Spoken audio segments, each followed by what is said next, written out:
বিসমিল্লাহির রহমানির রহিম। আলহামদুলিল্লাহি রাব্বিল আলামিন ওয়াস সালাতু ওয়াস সালামু আলা সাইয়্যিদিল মুরসালিন নবিয়িনা মুহাম্মদ ওয়া আলা আলিহি ওয়া সাহবিহি আজমাইন।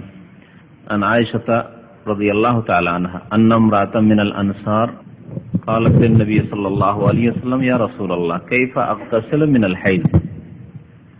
মা আয়েশা রাদিয়াল্লাহু তাআলা আনহা হাদিস বর্ণনা করেছেন, হাইজ সম্পর্কিত হাদিস, হাইজের মাসলা মাসাইল সংক্রান্ত হাদিস।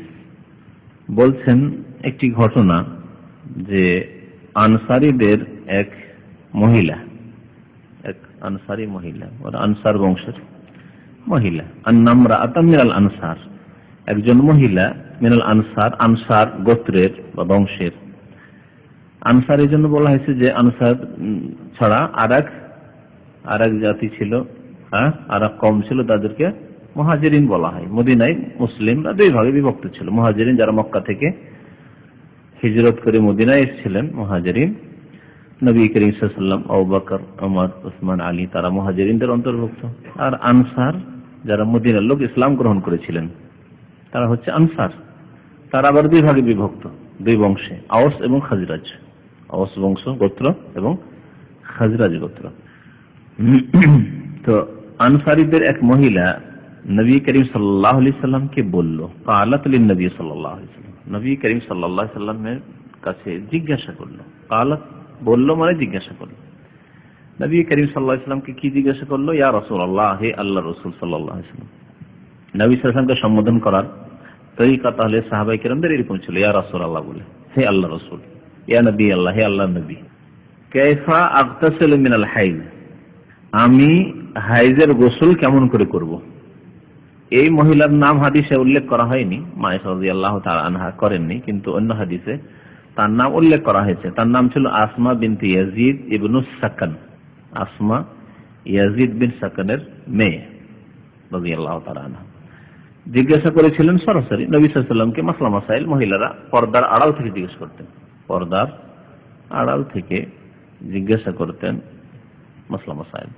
কতক মাসলা মাসাইল লজ্জার মাসলা মাসাইল, যদিও লজ্জার বিষয়, তারপরেও নবী সাল্লাল্লাহু আলাইহি ওয়াসাল্লাম বলেছেন, ইন্নাল্লাহা লা ইস্তাহি মিনাল হক, আল্লাহ পাক হক কথাই লজ্জা করেন না। সুতরাং দ্বীনের মাসলা মাসাইল জানার ক্ষেত্রে লজ্জা করলে হবে না। লজ্জা করে আপনি অজ্ঞ থেকে যাবেন, সে পুরুষ হন অথবা মহিলা কেউ হোক, এটি জায়েজ নয়। কারণ অজ্ঞতা দূর করতে হবে, দ্বীন সম্পর্কে জানতে হবে, পবিত্রতা সম্পর্কে জানতে হবে, গোসল সম্পর্কে জানতে হবে, ওযু সম্পর্কে জানতে হবে, নামাজ সম্পর্কে জানতে হবে, পাক না পাকি, সহবাসের মাসলা মাসাইল, হাইজ, মাসিক ঋতুর মাসলা মাসাইল, নেফাসের মাসলা মাসাইল, ইস্তিহাজা, বীর্য, মাজি, মানি, সব জানতে হবে।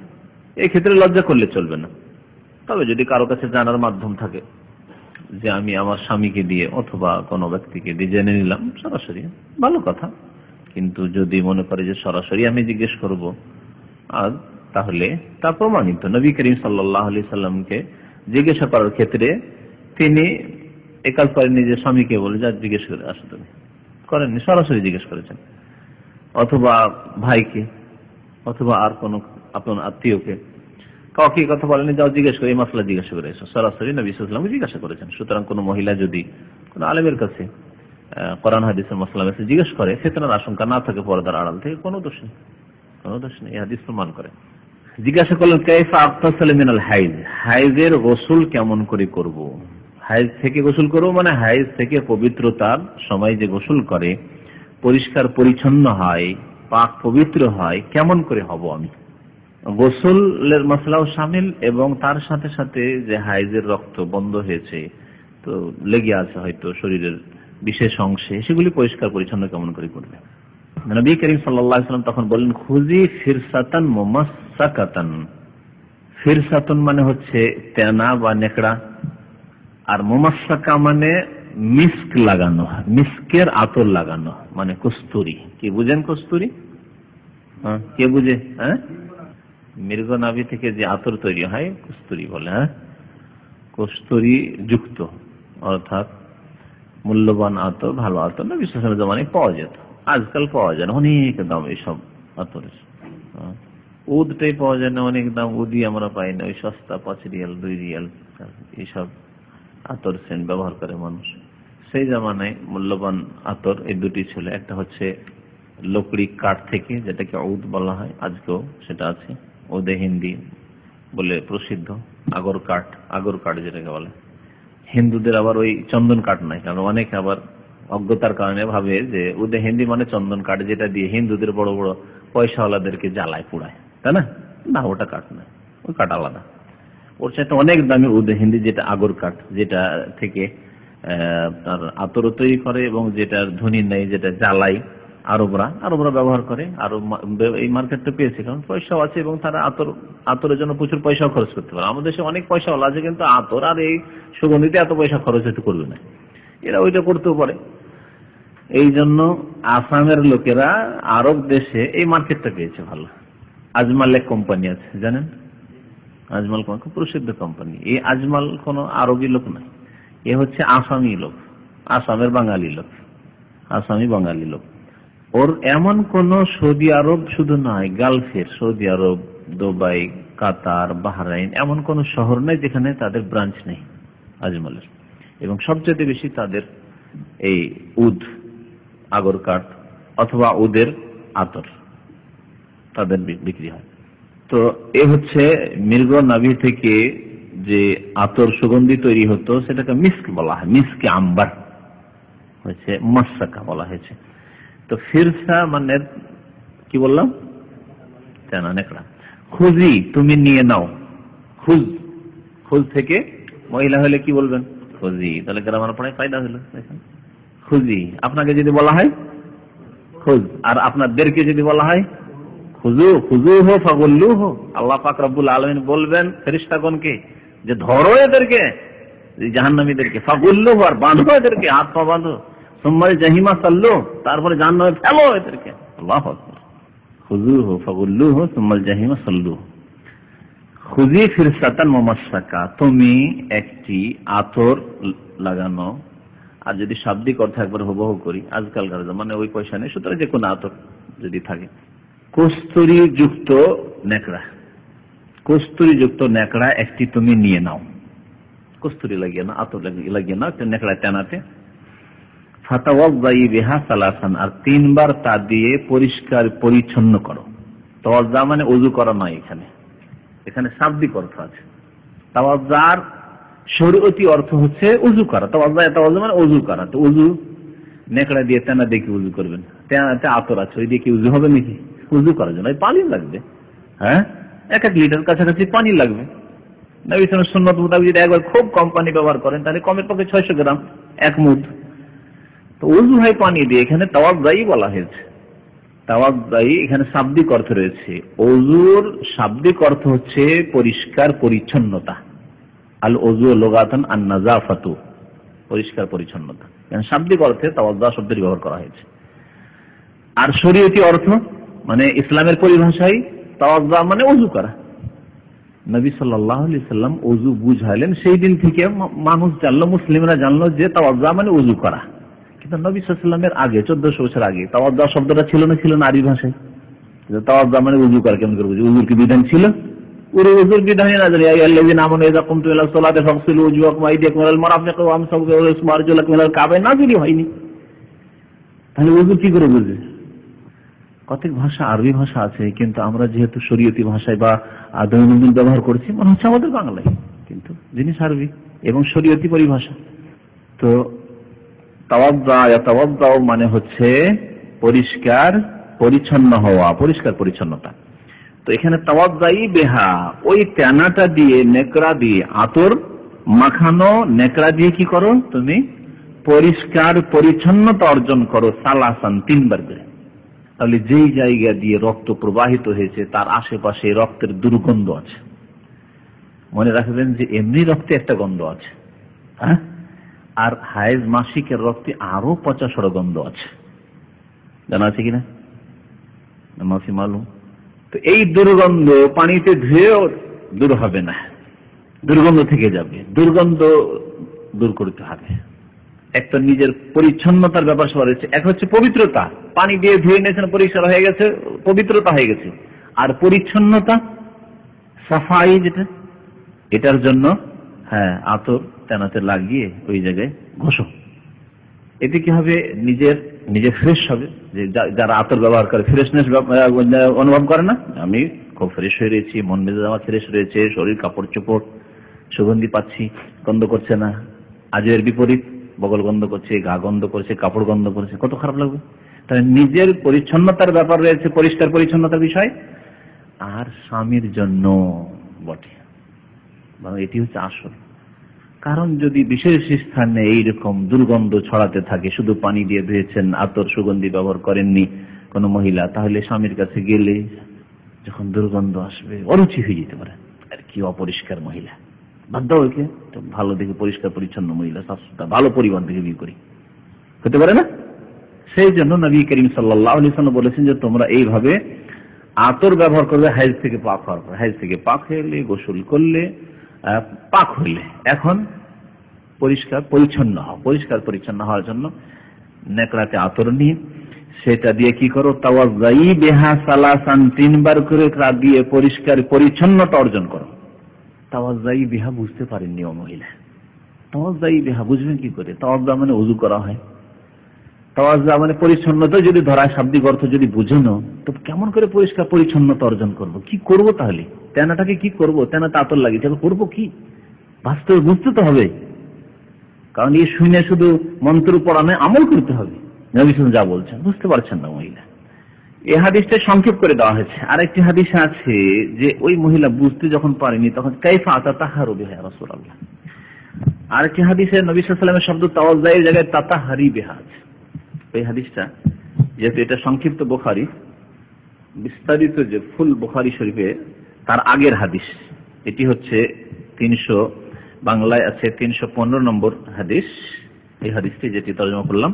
আর তার আগে আছে 314 নম্বর হাদিস। 314 নম্বর হাদিসে কি আছে দেখেন, মায়েশা রাদিয়াল্লাহু তাআলা আনহা বর্ণনা করেছেন, আন্না ইমরাতান সালাতিন নবী সাল্লাল্লাহু আলাইহি ওয়াসাল্লাম, এক মহিলা নবী সাল্লাল্লাহু আলাইহি ওয়াসাল্লামকে জিজ্ঞাসা করলো আন গুসলিহা মিনাল মাহিজ, হাইজ থেকে পবিত্র হওয়ার গোসল সম্পর্কে। গোসল করব, পরিষ্কার পরিচ্ছন্ন হব, পবিত্র হব কেমন করে? মাহিজের দুটি অর্থ কোরআনে কারীম আল্লাহ পাক বলেছেন ইয়াসআলুনাকা আনিল মাহিজে, এর দুটি অর্থ। হাইজে আল্লাহ বলেননি, কি বলেছেন? মাহিজে, মিম দিয়ে বলা হয়েছে। যদি মাহিজকে মাসদার মিমি বলা হয় তাহলে অর্থ হবে হাইজেরই অর্থ হবে। তারা তোমাকে জিজ্ঞেস করছে হে নবী সাল্লাল্লাহু আলাইহি ওয়াসাল্লাম, হাইজের মাসলা মাসাইল সম্পর্কে, হাইজ থেকে পবিত্র হওয়া সম্পর্কে। কুল হুয়া আযান ফাতাজিলুন নিসা ফিল মাহিজে ওয়ালা তাকরাবুহুন্না হাত্তা ইয়াতহুরনা। আর আরেকটি অর্থ হচ্ছে মাহিজ মানে হাইজের স্থান, ইসম জারফ, জারফে মাকান, যেমন মাজরিবুন, মাজরিবুন হাযা ইয়াহিজ থেকে মাহিজুন হয়েছে। তো মাহিজ মানে তাহলে তারা জিজ্ঞাসা করছে কি সম্পর্কে? হাইজের স্থান সম্পর্কে। হাইজের স্থান মানে লজ্জা স্থান সম্পর্কে, যে হাইজের অবস্থায় লজ্জা স্থানের বিধান কি, সহজ করা যাবে, এই কথা বলা হয়েছে। তো তাফসীর কারগণ এই আয়াতের দুটি অর্থ করেছেন। হাইজের মাসলা মাসাইল সম্পর্কে তারা জিজ্ঞাসা করছে, অথবা হাইজের স্থান সম্পর্কে জিজ্ঞাসা করছে। কুল হুয়া আযান, হে নবী আপনি তাদেরকে বলে দেন সেটি হচ্ছে বড় নোংরা জায়গা, বা হাইজ হচ্ছে বড় নোংরা, বড় ক্ষতিকর, আযা, কষ্টদায়ক। আল্লাহ পাক নাকিরা বলেছেন বহু কষ্টদায়ক বিষয় রয়েছে হাইজের মধ্যে। যদি গবেষণা করা হয় তার মধ্যে হাইজের অবস্থায় কেউ যদি সঙ্গম করে, মিলন করে, তাহলে বহু রকমের মারাত্মক রোগ জন্মাতে পারে, মারাত্মক রোগ জন্মাতে পারে। স্বামীর, মহিলা শুধু নয়, মহিলার তো রোগ জন্মাবে, স্বামীর রোগ জন্মাবে। গনোরিয়া, সিফিলিস, এই ধরনের রোগগুলি আছে।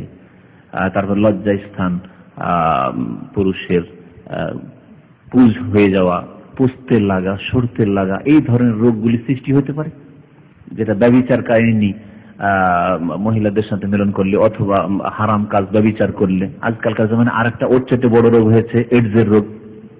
কিন্তু এইডসের রোগ পৃথিবীতে আসার আগে ছিল। পৃথক থাকো, দূরে থাকো হাইজের অবস্থায়। ওয়ালা তাকরাবুহুন্না হাত্তা ইয়াতহুরনা, যতক্ষণ তারা পবিত্র না হবে তাদের নিকটবর্তী হয়েও না। ফাইজা তাতাহারনা, পবিত্র হয়ে যখন তাতাহারা বলা হয়েছে, পবিত্রতা অর্জন করবে, মানে গোসল করবে। ফাতুহুন্না, তখন আসো তাদের কাছে, মিন হাইসু আমারাকুমুল্লাহ, যেভাবে আল্লাহ আদেশ করেছেন, যেভাবে আল্লাহ আদেশ করেছেন, অর্থাৎ যে স্থানে আল্লাহ আদেশ করেছেন, অন্য কোনো স্থানে নাই। তো আর যেভাবে আল্লাহ আদেশ করেছেন এই হাদিসে কি আছে? ওই মহিলা জিজ্ঞেস করলো নবী করিম সাল্লাল্লাহু আলাইহি সাল্লামকে আন গুসলিহি মিনাল মাহিদ, হাইজের গোসল সম্পর্কে। ফাআমারাহা কাইফা তাগতাসিল, প্রথম আদেশ করলেন কেমন করে গোসল করবে। কাল বললেন খুজি ফিরসাতাম মিন মিসকিন, এখানে বলা হয়েছে ফিরসাতান মিন মিসকিন, অর্থাৎ কস্তুরী যুক্ত কি নাও, এটা নেকড়া না, তানার নাও, ফিরসা নেকড়া নাও, মিন মিসকিন মিস্ক লাগিয়ে, আতর লাগিয়ে। ফাতাতা হারিবেহা, দেখেন এখানে শব্দ, ওখানে কি আছে ফাতাওয়াদ্দাই বিহা সালাসা, এখানে ফাতাতা হারিবেহা, তার দ্বারা তুমি পবিত্রতা হাসিল করো। কালাত কাইফা তাতাহহার, কেমন করে পবিত্রতা হাসিল করব? আসলে যদি বলা হয় একটা তেনা নিয়ে তুমি পবিত্রতা হাসিল করো, কেমন করে পবিত্রতা হাসিল? পবিত্রতা হাসিলের জন্য গোসল করলাম, দইলাম, রক্ত টক্ত লেগে থাকলে ঘুষে টুষে মুছে পরিষ্কার পরিচ্ছন্ন করলাম। আর তেনা নিয়ে আর তাতে আবার আতর লাগিয়ে কেমন করে পবিত্রতা হাসিল করবো? কাইফা তাতাহহার, কালা তাতাহহারি বিহা। নবী সাল্লাল্লাহু আলাইহি ওয়াসাল্লাম এর বেশি আর কি বুঝাবেন একজন পুরুষ মানুষ মহিলাকে সম্বোধন করে? ওই একটি কথা নবী সাল্লাল্লাহু আলাইহি ওয়াসাল্লাম পুনরায় বলছেন, কি বলছেন? তাতাহহারি বিহা, এর দ্বারা পবিত্রতা অর্জন করো। কালাত কাইফা, কেমন করে? বুঝতে পারছি না, মহিলা বলছে। তিনবার যখন হয়ে গেছে, কালা সুবহানাল্লাহ, নবী বলছেন আশ্চর্য কথা, সুবহানাল্লাহ, তাতাহহারি, পবিত্রতা অর্জন করো, পরিষ্কার পরিচ্ছন্ন করো দিয়ে। বুঝতে পারছেন না, তাও বুঝতে পারছেন না। মা আয়েশা রাদিয়াল্লাহু তাআলা বলেন ফাজতাবালতুহা ইলাইয়া, তখন তার কাপড় ধরে বা হাত ধরে পিছন দিক থেকে টান দিল, আয় আমার কাছে, আমি শিখিয়ে দিচ্ছি তোকে। পুরুষ মানুষ আর কত শিখাবে তোকে? আয়, আমি কেমন করে পরিষ্কার পরিচ্ছন্ন হইতে হয় আর নেকড়াতে আতর লাগিয়ে আমি শিখিয়ে দিচ্ছি। ফাকুলতু, তারপরে বললাম, তাত্তাবেই বিহা আসারাদ্দাম, এই হাদিসে রয়েছে রক্তের যে স্থান রয়েছে, আসার মানে যেখানে লক্ষণ রয়েছে, রক্ত যেটা দিয়ে প্রবাহিত হচ্ছে তার আশপাশ রক্তের যে আসার বা লক্ষণ রয়েছে বা রক্তের স্থান রয়েছে, তাত্তাবেই বিহা, তাকে তার পিছনে লাগিয়ে দাও, মানে তা দিয়ে তা পরিষ্কার করো। তাই লজ্জা স্থান এবং লজ্জা স্থানের আশপাশটা ওই আতরযুক্ত সুগন্ধিযুক্ত তেনা দিয়ে কি করতে বললেন? মা আয়েশা রাদিয়াল্লাহু তাআলা আনহা পরিষ্কার করতে বললেন, পরিষ্কার করতে বললেন। এই হলো আগের হাদিসটি। পরের হাদিসে আসছে তাওয়াজ্জাই শব্দ, তিনবার করে বললেন, কিন্তু বুঝতে পারলেন না উনি। সুম্মা ইন্নান নবী ইস্তাহিয়া, নবী সাল্লাল্লাহু আলাইহি ওয়াসাল্লাম লজ্জা পেয়ে গেলেন। দেখেন এতে আরো বাড়তি কথা আসলে, তিনবার করে সুবহানাল্লাহ কেন বললেন? লজ্জা পেয়ে গেছেন, এর বিষয়ে আর কি বোঝা হচ্ছে মহিলা মানুষকে? বুঝতে পারছেন না? বলছেন মা আয়েশা রাদিয়াল্লাহু তাআলা আনহা, তারপরে নবী করিম সাল্লাল্লাহু আলাইহি ওয়াসাল্লাম ইস্তাহিয়া, লজ্জা পেয়ে গেছেন। ফাআরাযা বিওয়াজহি, তখন মুখটা ফিরিয়ে নিয়েছেন। মুখটা ফিরিয়ে মহিলা চলে যাবে, বারবার করে জিজ্ঞেস করছে একটি কথা। আও কালা, অথবা বললেন তাওয়াজ্জাই বিহা, তার দ্বারা পরিষ্কার পরিচ্ছন্নতা অর্জন করো। ফাআখাযতুহা, বুঝতে যখন পারল না তখন মা আয়েশা বলছেন আমি সেই মহিলাকে ধরলাম। ফাজাযাবতুহা, এবং আমার দিকে টান দিলাম। জাযাবা মানে ও টান দেওয়া, আর জাবাজা মানে টান দেওয়া। হ্যাঁ, আগের হাদিসে আছে ফাজতাবালতুহা, মানে জাবাজার মাদ্দা থেকে আছে। আরবিতে আগে পরে হয়েছে জাবা, জাল না, প্রথম জিম আছে, তারপরে জাল, তারপরে বা, জাযাবা, জাযাবা মানে টান দেওয়া, আর জাবাজা জিম তারপরে বা তারপরে জাল, ওটার মানে হচ্ছে টান দেওয়া। জি, ফা জাযাবতুহা, আমি তাকে ধরে টান দিলাম। মা আয়েশা রাদিয়াল্লাহু তাআলা বলছেন ফা আখবারতুহা বিমা ইউরিদুন নবী সাল্লাল্লাহু আলাইহি ওয়াসাল্লাম, তারপরে তাকে জানিয়ে দিলাম যে নবী সাল্লাল্লাহু আলাইহি ওয়াসাল্লাম কি উদ্দেশ্য করছেন, মানে কি কথা বুঝাতে চেয়েছেন, সেটা ভালো করে বুঝিয়ে দিলাম। মহিলাদেরকে ভালো করে বুঝাতে পারবে। এর দ্বারা বোঝা যায় যে মহিলাদের জন্য যদি মহিলা শিক্ষিকা থাকে, মহিলা দাইয়া থাকে, মহিলা যদি আলেমা থাকে, মহিলা যদি তাদেরকে তালিম দেয়, তাহলে তাদের তালিমটা, শিক্ষাটা আরো সুন্দর হবে। যেভাবে শেখাতে একজন পুরুষ পর্দার আড়াল থেকে শিখালেও কোনোদিন ওইভাবে শেখাতে পারবে না। আর বিনা পর্দাতে এরকম সামনে স্কুল কলেজ ইউনিভার্সিটিতে যুবতী মেয়েদেরকে যে পড়াচ্ছে শিক্ষকরা, এটি শরীয়তে জায়েজ নয়। মেয়েদেরকে, যুবতী মেয়েকে আপনি স্কুল কলেজে প্রফেসর কাছে পড়াবেন না, সে বাপ নাই, সে ভাইও নাই, আজনবীর লোক। সুতরাং এইরকম সামনে যুবতীদেরকে পড়ানো জায়েজ নাই, হারাম কাজ। এই জন্য আমাদের সমাজে মেয়ে আলেমা তৈরি করতে হবে, মেয়েদেরকে আলেমা তৈরি করতে হবে কোরআন হাদিসের, যাতে করে মহিলাদের যেগুলি খাস মাসলা মাসাইল রয়েছে, বিশেষ মহিলা সংক্রান্ত মাসলা মাসাইল রয়েছে, সেগুলি তারা ভালোভাবে মহিলাদেরকে শেখাতে পারে। এই হায়েজ নেফাসের মাসলা মাসাইল কত মহিলা যে জানে না, আর পবিত্রতার বিষয়টি অনেকেই জানে না। নামাজ যে কখন পড়তে হবে, কখন শুরু করতে হবে, এই মাসলা অনেকেই জানে না। বাচ্চা হওয়ার পরে 40 দিন পর্যন্ত নামাজ পড়ে না, অথচ 20 দিনে তার রক্ত বন্ধ হয়ে গেছে, গোসল করে নিয়েছে। এই ছিল হাইজ থেকে পবিত্রতা অর্জন এবং হাইজ পরিষ্কার, হাইজের স্থান বা হাইজ পরিষ্কার পরিচ্ছন্ন করে সাফ সুতরা হওয়া সম্পর্কে হাদিস। অধ্যায় ছিল বুখারীতে বাবু গাসলিল মাহিজ, হাইজের স্থানকে ধৌত করা বা হাইজের স্থান পরিষ্কার পরিচ্ছন্ন করা, পাক পবিত্র করা। তারপরের হাদিস রয়েছে আনাস বিন মালিক রাদিয়াল্লাহু তাআলা আনহু থেকে বর্ণিত। আনি নবী সাল্লাল্লাহু আলাইহি ওয়াসাল্লাম কাল, তিনি বর্ণনা করেছেন নবী সাল্লাল্লাহু আলাইহি ওয়াসাল্লাম থেকে যে তিনি বলেছেন, আল্লাহ রাসূল সাল্লাল্লাহু আলাইহি ওয়াসাল্লাম বলেছেন, ইন্নাল্লাহ তাআলা ওয়াক্কালা বির-রাহিমে মালাকান, আল্লাহ পাক মাতৃগর্ভের উপর একজন ফেরেশতা নিযুক্ত করেন। ওয়াক্কালা মানে নির্ধারিত করা, নিযুক্ত করা, এগুলি অর্থ। আল্লাহ পাক রব্বুল আলামিন কি করেন? রাহিম মানে জরায়ু, মাতৃগর্ভ, মায়ের যে গর্ভ রয়েছে, তো মাতৃগর্ভের উপর নিযুক্ত করেন কাকে? মালাকান, একজন ফেরেশতা। প্রত্যেক মানুষের ক্ষেত্রে যে জন্ম হয়েছে, যখনই মায়ের পেটে গিয়েছে এবং আল্লাহ পাক রব্বুল আলামিন এখন গর্ভধারণ করিয়ে দিয়েছেন, হামাল হয়ে গেছে, তখনই আল্লাহ পাক রব্বুল আলামিন এক ফেরেশতা নিযুক্ত করে দিয়েছেন। ইয়াকুলু ইয়া রব্বি, তখন ওই ফেরেশতা বলতে থাকে আল্লাহ পাককে দরখাস্ত করে, হে আল্লাহ, হে আমার রব। ইয়া রব্বি আসলে ছিল ইয়া রব্বি, ইয়া রব্বি আসলে ছিল, এটা একটা কায়দা শিখে রাখেন। কারণ যদি ইয়া দিয়ে রবকে ডাকেন, যদি হেলালকে ডাকি তাহলে কি হবে? ইয়া হেলালু, তাহলে ইয়া রব্বে কেন? ইয়া রব্বু হবে, ঠিক না? রব্বুন ছিল, আর তানবিন হবে না, যেমন হেলালুন আর তানবিন হবে না, কারণ এটা মবনি বলা হয়েছে এটাকে, সুতরাং মবনি আলা যাম্মা মানে একটা যাম্মা হবে। তো ইয়া হেলালু যেমন হচ্ছে ইয়া মাহমুদ, ইয়া তারেক, ইয়া নাহিদ, ওই রকম ইয়া রব্বু, কিন্তু কোন জায়গায় ইয়া রব্বু খুঁজে পাবেন না। হ্যাঁ, ইয়া রব্বি, অথবা ইয়াও নাই আছে রব্বি হাবলি মিনাস সালিহিন, হ্যাঁ, রব্বি ইন্নী মাগলুবুন ফান্তাসির, রব্বি আন্নী মাসসানি আদ-দুররু ওয়া আনতা আরহামুর রাহিমিন, রব্বির হামহুমা কামা রাব্বায়ানি সগীরা, সবগুলো রব্বি রব্বি, রব্বি নাই, ইয়া নাই। আবার কোরআনে কারীম খুঁজে দেখবেন ইয়া কোথাও নাই, সবগুলি বাজের বি আছে, বায়াজের বি নেই, ঠিক আছে না? দোয়াগুলিতে রহস্য কি? হ্যাঁ, ইঙ্গিত করে দিচ্ছে আগে কি ছিল আসলে? রব্বি ছিল, ইয়া ছিল। ভারী লাগছে বলতে, আরবদের ভারী লাগলে ওরা হালকা করার একটা কায়দা আছে ওদের, হালকা করে দাও। হালকা করে ইয়াকে যখন হযফ করে দিলাম, ইয়া যে আছে এর প্রমাণ স্বরূপ যেটা কাসরাটাকে রেখে দিয়েছে। যদি রব্ব হয়ে যেত তাহলে বোঝা যেত না, সেজন্য ইয়া রব্ব নাই, ইয়া রব্বে আসলে ছিল ইয়া রব্বি। এর চাইতে বেশি হালকা করার জন্য বলছে হারফে নেদাওকে হযফ করে, ইয়াকে হযফ করে দাও। শেষ ইয়াকে হযফ করা হলো রব্বির ইয়াকে, আর ইয়া যে হারফে নেদা হে আছে ওটাও হযফ দিয়ে শুধু রব্বি, রব্বির হামহুমা কামা রাব্বায়ানি সগীরা, রব্বি হাবলি মিনাস সালিহিন, হ্যাঁ, রব্বিগফিরলি ওয়া লিওয়ালিদাইয়া, আছে না? এই রব্বি হয়ে গেছে, আসলে ছিল ইয়া রব্বি। যেমন আমরা ডাকি অনেককে হে বলি না, মাহমুদ, ইয়া মাহমুদ বলি না, হে মাহমুদ বলি না, আসলে না, হেলাল ভাই বলি, ইয়া হেলাল, ইয়া আখি হেলাল বলছি কি? বলি না। তো আমরা নিজের ভাষাতেও হারফে নেদাকে হে কে হযফ করছি। আমরা যখন হে হযফ করছি, আরবরা ইয়াকে হযফ করেছে, আর শেষের ইয়া হযফ করা হয়েছে হালকা করার জন্য। তো ওই ফেরেশতা বলতে থাকে ইয়া রব্বি, হে আমার রব, নুতফাতান, এখন নুতফা অবস্থায় আছে, মানে এখন রেহেমে বীর্য অবস্থায় আছে, মানে প্রথম অবস্থায়। তারপরে আল্লাহ পাক যখন ফয়সালা করে এনেছেন যে বাচ্চা দেবেন, ছেলে অথবা মেয়ে, আল্লাহ পাক দেবেন।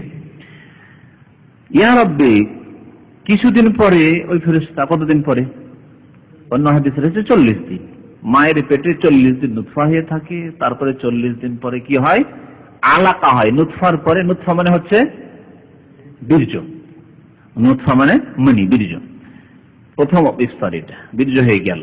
তারপরে বীর্যটা আর 40 দিন পরে কি হয়ে যায়? দ্বিতীয় 40 দিনে তখন আলাকাতুন মানে জমাট বাঁধা রক্ত, রক্ত হয়ে আছে, জমে গেছে রক্ত, গাঢ় রক্ত আর কি, জমাট বাঁধা রক্ত, আলাকা।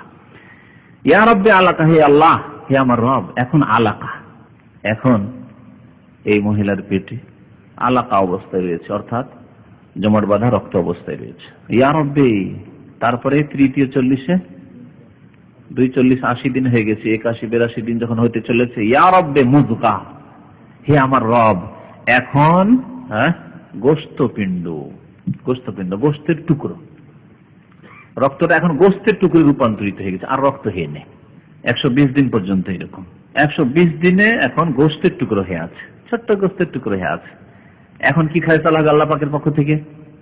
এখন ফায়সালা হবে রূপ দেওয়ার, সাওয়ারাকুম ফাআহসানা সুওয়ারাকুম। আল্লাহ পাক তখন ছবি অঙ্কন করলেন, তাসওয়ির, সাওয়ারাকুম ফাআহসানা সুওয়ারাকুম, সুন্দর আল্লাহ পাক ছবি অঙ্কন করেছেন। তখন আল্লাহ পাক রূপ দিলেন। ফাইজা আরাদাল্লাহু আন ইয়াকদিয়া খালক, এখানে এসে আল্লাহ পাক রব্বুল আলামিন পূর্ণাঙ্গ একে সৃষ্টি করতে চান না অসম্পূর্ণ এটাকে আল্লাহ পাক ক্যান্সেল করে দিতে চান?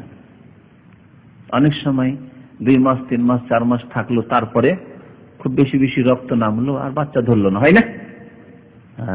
তাহলে সেই সময় আল্লাহর ফয়সালা হয়, আল্লাহ পাক ছেলে মেয়ে দিতে চান না নষ্ট করে দিতে চান। তাই বলছেন নবী করিম সাল্লাল্লাহু আলাইহি ওয়াসাল্লাম, ফাইজা আরাদাল্লাহু আন ইয়াকদিয়া খালকাহু, সুতরাং যখন আল্লাহ ইচ্ছা করেন যে এর সৃষ্টিকে সম্পূর্ণ করবেন, এর রূপ চেহারা দিয়ে আল্লাহ পাককে পয়দা করবেন, আল্লাহ ইচ্ছা করেছেন, তখন আল্লাহ পাককে ওই ফেরেশতা দরখাস্ত করে, যখন ফয়সালা জেনে গেছেন আল্লাহ দেবেন, এর ঘরে এই মহিলার পেটে আল্লাহ পাক ছেলে মেয়ে দেবেন, তখন ফেরেশতা, কালার ফাইল এখানে কর্তা হচ্ছে ফেরেশতা ও মালাক। ফেরেশতা বলেন আযাকারুন আম উনসা, আল্লাহ এখন ছেলে না মেয়ে, ছেলে সন্তান না মেয়ে সন্তান। যাকারুন মানে পুরুষ, আম উনসা মানে মেয়ে, ছেলে না মেয়ে। একটি প্রশ্ন করেন ফেরেশতা, আল্লাহ পাক তখন বলেন যে হ্যাঁ যাকার, একে ছেলে দাও, একে মেয়ে দাও, হয়ে গেল, ছেলে না মেয়ে হবে, ফয়সালা হয়ে গেল। তাহলে শাকিউন আম সাঈদুন, আল্লাহ আর একটি দরখাস্ত তোমার কাছে, এই ছেলে যে ভূমিষ্ঠ হবে পৃথিবীতে, শাকি দুর্ভাগ্য, বদ, শাকিউন মানে সহজ ভাষায় বদ, বদ প্রকৃতির, না সাঈদুন মানে সৎ প্রকৃতির, নেক, সৎ না অসৎ সন্তান, ভালো মানুষ হবে না খারাপ মানুষ হবে বড় হয়ে, আল্লাহর ফয়সালা তখনই হয়। ফেরেশতা দরখাস্ত করেন, আল্লাহ কি লিখবো, আল্লাহকে কি লেখা যাবে, শাকি না সাঈদ? শাব্দিক অর্থ শাকিউন মানে দুর্ভাগ্য, আর সাঈদুন মানে যে সৌভাগ্য। তারপরে জিজ্ঞাসা করা ফেরেশতা, ফামার রিজক, আল্লাহ একে রিজিক কি দেবেন? রিজিক কি?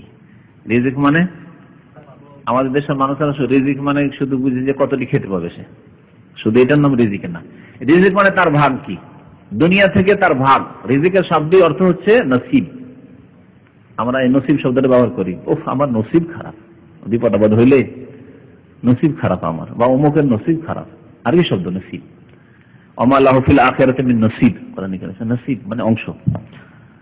তো রিজিক মানে হচ্ছে তার ভাগ, তার ভাগে কি আছে আল্লাহ। রুজির ক্ষেত্রেও ওটা একটা ক্ষেত্র যে আল্লাহ কি খাবে, চাষি চাষ করে খাবে, চাকরিজীবী হবে, শিক্ষিত হবে, শিক্ষিত হবে না অশিক্ষিত হবে, সেটাও তার রিজিক। পড়াশোনা তার ভাগ্যে আছে না নেই, আলেম হবে না ডাক্তার ইঞ্জিনিয়ার হবে, দুনিয়া পড়বে না দিন পড়বে, তারপরে পড়ে শুনে সে ব্যবসায়ী হবে না সে চাকরিজীবী হবে, বিদেশে চাকরি করবে না দেশে, সরকারি না বেসরকারি, কোন ক্ষেত্রে, এগুলি সব তার রিজিকের মধ্যে শামিল।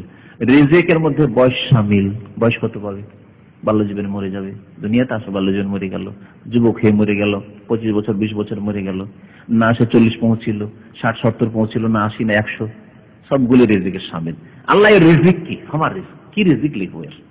রিজিকের সাথে বয়সটাকে আলাদা করে বলা হয়েছে, যদিও রিজিকের মধ্যে ওটা শামিল, এই জন্য যে বিশেষ, ওটা একটা বিশেষ বিষয়, কারণ বয়সের বিষয়টি অত্যন্ত গুরুত্বপূর্ণ বিষয়। সেজন্য তারপরে বলছে ফামাল আজাল, আল্লাহ এর সময়সীমা কতটুকু দুনিয়াতে। আজাল মানে সময়সীমা মানে বয়স, এর বয়স কত, আয়ু কত, এগুলি সব ফেরেশতা জিজ্ঞাসা করেন আল্লাহ পাক রব্বুল আলামিনকে। আল্লাহ পাক বলেন লৌহ মাহফুজ আছে। ফেরেশতা কেন জিজ্ঞেস করেন? কারণ লৌহ মাহফুজ সম্পর্কে ফেরেশতার ইলম নেই যতক্ষণ আল্লাহ ইলম না দেবে। আল্লাহ পাক যখন ওই বাচ্চা জন্মিচ্ছে তখন ওই ফেরেশতাকে ইলম দিতে যায়, এগুলি আছে তার ভাগ্যে। তার মানে এনে যে এখন ভাগ্য লেখা আছে, ভাগ্য লৌহ মাহফুজে লেখা আছে। কারণ ওই হাদিস আবার মনে রাখতে হবে যে কাতাবাল্লাহু মাকাদিরাল খালায়েকে ক্বাবলা আন ইয়াখলুকাস সামাওয়াতি ওয়াল আরদা বেখামসিনা আলফাসানা, 50,000 বছর আগে আসমান জমিন সৃষ্টি করার আল্লাহ পাক কি করেছেন? সমস্ত সৃষ্টি জগতের মাকাদির তকদিরকে আল্লাহ পাক লিখে রেখেছেন লৌহে মাহফুজ। লৌহে মাহফুজে সুরক্ষিত ফলকে, এমন সুরক্ষিত যে সেই ইলম আল্লাহ ছাড়া কারো কাছে নেই, কোন ফেরেশতার কাছে ছিল না। এই ফেরেশতাকে যে নিযুক্ত করা হয়েছে এখন জানতে পারছে, যখন তাকে বলা হচ্ছে, দরখাস্ত করছে আল্লাহ পাকের কাছে, আল্লাহ পাক লৌহে মাহফুজের কথা তখন ঘোষণা করে জানিয়ে দিচ্ছেন এই ফেরেশতাকে যে এর রিজিক হবে এই, এর বয়স হবে এই, এর শিক্ষা দীক্ষা হবে এই, সৎ হবে না অসৎ হবে সব জানিয়ে দেওয়া হয়। সব তো তকদিরে শামিল। পুরুষ হবে না নারী হবে তাও তকদিরের বিষয়, তারপরে ভালো মানুষ হবে না মন্দ মানুষ হবে তাও তকদিরের বিষয়, রিজিক বেশি পাবে না কম পাবে, রিজিক প্রশস্ত হবে না সংকুচিত হবে, অভাবী হবে না সচ্ছল হবে তাও ভাগ্যের শামিল, আজাল বয়স সেটাও ভাগ্যের মধ্যে, এগুলি সব তকদির। এখন ফেরেশতা জানতে পারছে, এই যে নিযুক্ত করা হলো যে ফেরেশতাকে রাহিমের সাথে, তিনি জানতে পারছেন ফায়ুক্তাবু ফি বাতনি উম্মিহি, সুতরাং তার মায়ের পেটে এসব কথাগুলি লিখে দেওয়া হয়। লিখে দেওয়া হয় মানে ফেরেশতাদেরকে জানিয়ে দেওয়া হয়। এই যে নিযুক্ত ফেরেশতা থাকলো তার সাথে নিযুক্ত থাকলো, জানা থাকলো, তার রেকর্ড তাকে দিয়ে দেওয়া হয়েছে। যেমন আজকালকার জামানায় হচ্ছে যে আপনি বিদেশে আসলেন, এখানে যখন আসলেন আপনার সবকিছু কিন্তু এন্ট্রি হচ্ছে কম্পিউটারে, কিন্তু আল্লাহ না করে কোনো কেসে পড়লেন, কোন একটা জায়গায় যখন থানায় ঢুকলেন বা জেলে ঢুকলেন, সবগুলি আবার নতুন করে সব লেখালেখি হইল। তার মানে এনে যে আগে আপনার সম্পর্কে এখানে কম্পিউটারে নেই, আছে, কিন্তু তারপরে নতুন করে আবার লেখা হচ্ছে। তারপরে ওই বিশেষ যেখানে থানায় অথবা জেলে যেখানে আল্লাহ পৌঁছে দিল সেখানে তারা জানলো। তো আল্লাহ পাক রব্বুল আলামিন ওইভাবে এই ফেরেশতা যে যাকে আল্লাহ নিযুক্ত করবেন সৃষ্টির সময়, সেই ফেরেশতা জানবেন এবং সেই সময় সেগুলি লিখে দেওয়া হবে এবং ওই ফেরেশতাকে এগুলি দিয়ে দেওয়া হবে যে এর ডাটা থাকলো, ডাটা এটাকে বলে, এই ডাটা থাকলো এই মোতাবেক এর রিজিক হবে, এই মোতাবেক এর হেফাজত হবে, এই মোতাবেক এর মওত হবে। মওতের যখন সময় চলে আসবে তখন মালাকুল মওতকে জানিয়ে দেওয়া হবে, এই ফেরেশতা তার কাছে খবর আছে। মালাকুল মওতের কাছে আর একটা লিস্ট আছে যে আমাকে কখন কাকে নিতে হবে, কখন কার আত্মাগুলিকে নিয়ে আসতে হবে। আল্লাহ পাক রব্বুল আলামিন এসব দায়িত্বে লাগিয়ে রেখেছেন। যে কথা আজকে জুমার পরের বক্তব্যে একবার জিজ্ঞাসা করেছে, আল্লাহ পাক অনেক ওলিকে দিয়ে কাজ নেন না, আল্লাহ পাক মালায়েকাদেরকে ফেরেশতাদেরকে দিয়ে কাজ নেন। ফেরেশতারা আল্লাহ পাক রব্বুল আলামিন বিভিন্ন দায়িত্ব আদায় করে লেগে আছেন। এই হাদিসকে ইমাম বুখারী রাহমাতুল্লাহ আলাইহি হায়েজের অধ্যায় কেন নিয়ে আসলেন? প্রথম কথা রেহেমের কথা এই হাদিসে আছে, আর হায়েজের রক্ত প্রবাহিত হয় কোত্থেকে? রেহেম থেকে, জরায়ু থেকে বের হয়। একটি বিষয়টা স্পষ্ট এমনি। তবে ইমাম বুখারী রাহমাতুল্লাহ আলাইহি অধ্যায় যে কায়েম করেছেন কিতাবুল হাইজে, সেই অধ্যায়টি হচ্ছে অন্যরকম আছে, যে বাবু মুখাল্লাকাতিন ওয়া গায়রু মুখাল্লাকা। এই অধ্যায় হচ্ছে যে আল্লাহ পাক রব্বুল আলামিন কখনো পূর্ণাকৃতি দান করেন, কখনো অসম্পূর্ণ আকৃতি দিয়ে নষ্ট করে দেন আল্লাহ পাক রব্বুল আলামিন। এই আয়াতের একটি অংশ, সূরা হজের একটি আয়াতের একটি অংশ, যে অংশের তাফসীর করেছেন ইমাম বুখারী রাহমাতুল্লাহ আলাইহি এই হাদিস নিয়ে। সূরা হজের এই আয়াতটিও দেখা যাক একটু, তাহলে আরো বুঝতে সুবিধা হবে। আল্লাহ পাক রব্বুল আলামিন সূরা হজের আয়াত নম্বর 5 এ ইরশাদ করেছেন, ইয়া আইয়ুহান নাস, হে মানব সকল, ইন কুনতুম ফি রাইবিন মিনাল বাস, তোমরা যদি পুনরুত্থানে সন্দেহ করো। পুনরুত্থান, মরে যাওয়ার আবার উঠা হবে, মানব সকলকে আল্লাহ সম্বোধন করেছেন, কারণ কাফেররা পরকালে বিশ্বাস করতো না। আবার উঠানো, মরে গেলাম, সরে গেলাম, হাড্ডি সব শেষ হয়ে গেল, গোস্ত শেষ, পচে সরে আবার উঠানো হবে। এইরকমই নাস্তিক যারা আছে, বেদিন যারা আছে, তারা মনে করে এগুলো এক শ্রেণীর লোকদের কথা মাত্র, কাল্পনিক কথাই হয়তো ভাবে। আল্লাহ পাক বলছেন যে তোমাদের যদি সন্দেহ থাকে পুনরুত্থানে, ইয়াউমুল বাস মানে কিয়ামত হবে, আবার জীবিত করে তোমাদেরকে কবর থেকে উঠানো হবে, কিছুই নেই, সরে গেছে সবকিছু, একেবারে ক্ষুদ্র একটি হাড় রয়েছে, আজাবুজ জানাব যেটা বলা হয়েছে, সেখান থেকে আল্লাহ পাক রব্বুল আলামিন আবার হাড় হাড্ডির দেবেন, তারপর হাড় হাড্ডির ওপর তারপরে গোশত লাগবে, আবার তৈরি হয়ে আত্মা দেওয়া হবে, আর তৈরি হয়ে বিচার দিবস আল্লাহর দরবারে হাজির দেবে, হাজিরা দেবে জবাবদিহি করার জন্য। আল্লাহ পাক বলছেন যে সন্দেহ করো তো শুনে রাখো, ফাইন্না খালাকনাকুম মিন তুরাব, আমি তোমাদেরকে সৃষ্টি করেছি মাটি থেকে। আল্লাহ পাক প্রথম মাটি থেকে কি করলেন? আদম আলাইহিস সালামকে সৃষ্টি করলেন। মাটি থেকে প্রথমবার আল্লাহ সৃষ্টি করলেন, একটা মাটির পুতুল তৈরি হলো 60 হাতের আদম আলাইহিস সালামের, ওতে আত্মা দিলেন, একবার বসে গেল, জীবিত মানুষ, হাসি পড়ল। আল্লাহ বলেন বলো আলহামদুলিল্লাহ, আলহামদুলিল্লাহ বললেন। ফেরেশতারা বলে তোমরা বলো, দোয়ার জবাব দাও, ইয়ারহামুকাল্লাহ। আল্লাহ পাক আদম আলাইহিস সালাম তো কিছু জানেন না, ফেরেশতারা তো জানতেন, আগে থেকে আছেন সৃষ্টি হয়ে। আল্লাহ পাক রব্বুল আলামিন আদম আলাইহিস সালাম বলছেন জবাব দাও, ইয়ারহামুকাল্লাহ জবাব দাও। আল্লাহ কি বলবো, ঠিক বলো, ইয়াহদিকুমুল্লাহ ওয়া ইসলাহ বালাকুম। সুবহানাল্লাহ। তাহলে আল্লাহ পাক মাটি দিয়ে একটা পুতুল তৈরি করলেন, আমরা যেমন পুতুল তৈরি করি এরকম এই পুতুল রূহ দেওয়ার আগে সেই পুতুল মানুষ সে বসে গেল, 60 মানুষ। আর আমাদের সবারই পিতা, মুসলিম কাফের সবার পিতা আদম আলাইহিস সালাম। সারা পৃথিবীর এত অসংখ্য মানুষ, কালো সাদা, বেটে লম্বা, সবাই তারই সন্তান, সবাই বনু আদম। তো আদম আলাইহিস সালামকে আল্লাহ মাটি দিয়ে তৈরি করলেন, এই কথা কেন বললেন? এই জন্য যে মাটি দিয়ে প্রথম যে তৈরি করলাম মানুষকে, সেটা বেশি মুশকিল না মানুষ মরে গেল তারপরে আবার মাটি থেকে উঠাতে হবে, ওই পচা সরা লোকটাকে উঠাইতে হবে, এটা বেশি মুশকিল? কোনটা বেশি মুশকিল? প্রথমটা বেশি মুশকিল। তো প্রথম তোমাদের তুলনায়, আল্লাহর তুলনায় কোনটাই মুশকিল নাই। হ্যাঁ, আল্লাহর দিকে খেয়াল করে বললে আল্লাহর কাছে ওটাও মুশকিল না, এটাও মুশকিল না। ইন্না যালিকা আলাল্লাহি ইয়াসির, আল্লাহর কাছে সব সহজ। কিন্তু আমরা যদি মানুষ হিসাবে ধরি, দুটো কাজ।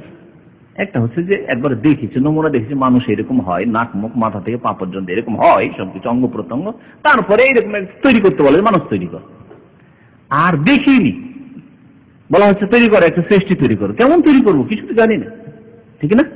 তাহলে আদম আলাইহিস সালামকে প্রথম যখন তৈরি করা হয় তখন কিছু জানা ছিল না, যে মাথা কোন দিকে, নাক কোন দিকে, আর চোখ কোন দিকে, আর পা কোন দিকে, আর কিভাবে, কয়টা আঙ্গুল, কিছু তো জানা ছিল না।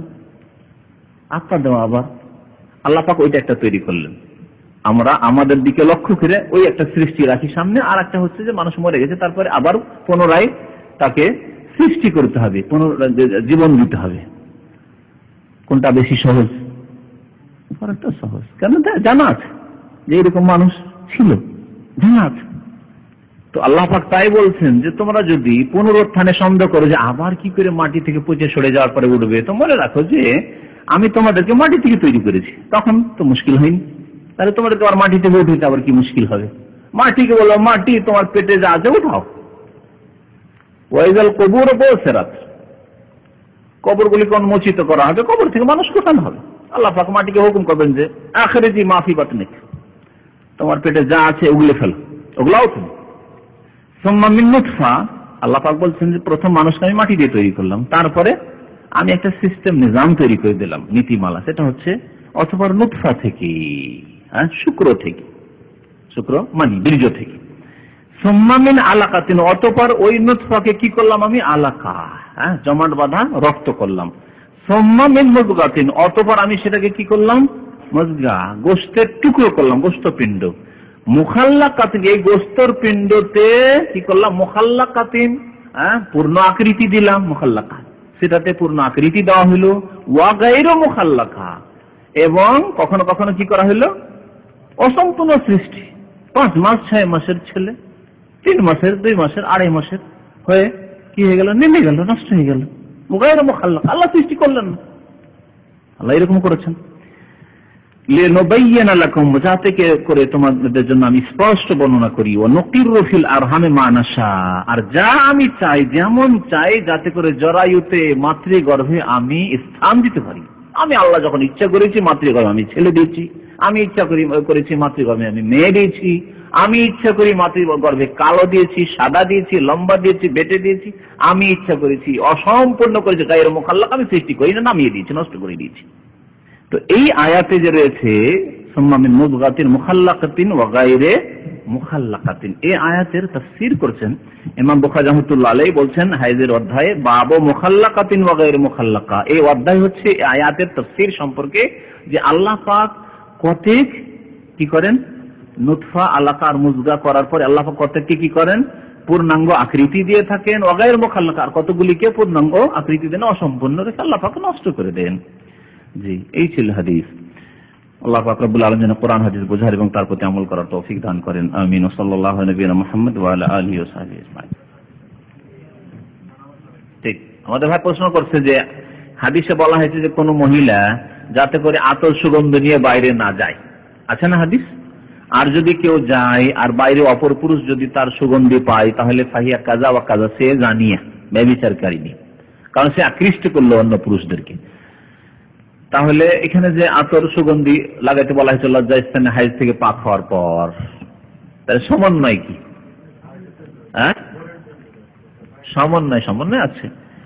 প্রথম কথা, আতর সুগন্ধি মহিলার যে লাগাবে, আরেকটি হাদিস রয়েছে যে তিবুল মারআতি মা যাহারা লাউনুহু ওয়া খাফিয়া রিহু, মহিলাদের সুগন্ধি সেটি, মানে তাদের জন্য জায়েজ সুগন্ধি যার রং বেশি প্রকাশ পায় কিন্তু তার সুগন্ধি যেন গোপনীয় থাকে। বলা হয়নি যে সুগন্ধি নাই থাকে, একবারে না, থাকবে কিন্তু কাপড়ের মধ্যে থাকবে, বাইরে যাবে না। মেলা আতর আছে, হালকা আছে, শরীরে আছে, কিন্তু কাছে বসে আপনি পাচ্ছেন না, হয়তো অত দূর থেকে পাচ্ছেন না। তো এইরকম হালকা সুগন্ধিওয়ালা আতর সুগন্ধি ব্যবহার করবে মহিলারা, রং যাতে করে ফুটে, হ্যাঁ, যেমন মেকআপ হচ্ছে, এগুলি মহিলাদের জন্য, কারণ বাইরে গেলে ঠিকই থাকবে। আর স্বামীকে আকৃষ্ট করার জন্য এগুলো প্রয়োজন রয়েছে, সৌন্দর্যতা যাতে বাড়ায়, এইরকম জিনিস ব্যবহার করবে মহিলারা, বলা হয়েছে। কেন দাঁড়িয়ে কেন? আচ্ছা, তারপরে যদি দেখা যায় যে এই সুগন্ধি লাগার পরে এ হচ্ছে, মানে বাইরে প্রকাশ পেতে পারে, তাহলে মহিলা বাইরে যাবে না, এই অবস্থায়, ওইরকম অবস্থায় যাবে না, ধুয়ে পরিষ্কার করে যাবে, সেই সুগন্ধিটাকে হালকা করে দিবে, হালকা করে দেওয়ার পর বাইরে যাবে। আর নামাজে মহিলাদের যাওয়া যায়, কিন্তু বাড়িতে নামাজ পড়ে বেশি উত্তম। বাড়ির যত ভিতরে মহিলারা নামাজ পড়ে তত বেশি উত্তম। একেবারে ভিতর ঘরে বারান্দায় না নামাজ পড়ে, বা বৈঠক মজলিস ঘরে না নামাজ পড়ে, যেটা মেন গেটের দিকে রুম আছে সেই রুমে নামাজ না পড়ে, একেবারে ভিতরের ঘরে, যেখানে কোনো পুরুষ লোক যদি বাই চান্স আসে ওর নজরই যাবে না, এইরকম জায়গায় নামাজ পড়তে বলা হয়েছে। এটা হচ্ছে সবচেয়ে উত্তম মহিলাদের। তো মসজিদে যাওয়া যায়, কিন্তু উত্তম হচ্ছে যে তার বাড়িতে নামাজ পড়বে। প্রয়োজনে বাজারে বা কোথাও যেতে পারে, কিন্তু আতর সুগন্ধি হালকা করে যাবে, যাতে করে বাইরে তার সুগন্ধি না পাওয়া যায়, না হলে গুনাহগার হবে। জি, আল্লাহ পাক হিদায়াত করেন। ভালো মানুষও আছেন, ভালো মানুষের সংখ্যা সবচেয়ে মানে কম আছে এখন। আর আমাদের পরিবেশে দিনদার মহিলারা স্বামী এখন পর্যন্ত যা কিনে দেয় সেটাই পরে, জীবনে কোনোদিন মার্কেটে কেনাকাটার জন্য স্বামীর সাথে যাবে এরকম কথা বলে না, আছে না? বহু আছে আলহামদুলিল্লাহ। বড় বড় সিটিগুলোতে এরকম আবহাওয়া খারাপ হয়েছে। তো এই জন্য শহরের জীবনটা ভালো জীবন নয়। এদিক দিয়ে শহরের জীবনের দিন পর্দা এগুলির হেফাজত করা বড় মুশকিল। টিভি ছাড়া শহরের লোক বলছে থাকতেই পারবো না, ঢাকার লোক থাকতে পারবো, চিটাগাঙের লোক থাকতে পারবো না, কিন্তু গ্রামে কোনো ব্যাপার না, ঠিক না? ইন্টারনেট ছাড়া ওই শহরের লোক থাকা যাবে না, ইন্টারনেট থাকতেই হবে বাড়িতে, ছেলে মেয়ে আছে। ইন্টারনেটে কত খারাপ কাজ হচ্ছে, কত খারাপ দৃশ্য দেখছে, এগুলো থেকে গ্রামের লোক নিরাপদ। তো গ্রামে যেসব পাপ রয়েছে ওগুলো থেকে একটু বেঁচে থাকলেই হলো। পর্দার বিষয়টি যদি ঠিক থাকে তাহলে এইসব পাপ থেকে গ্রামের লোক বেঁচে থাকতে পারে সহজে।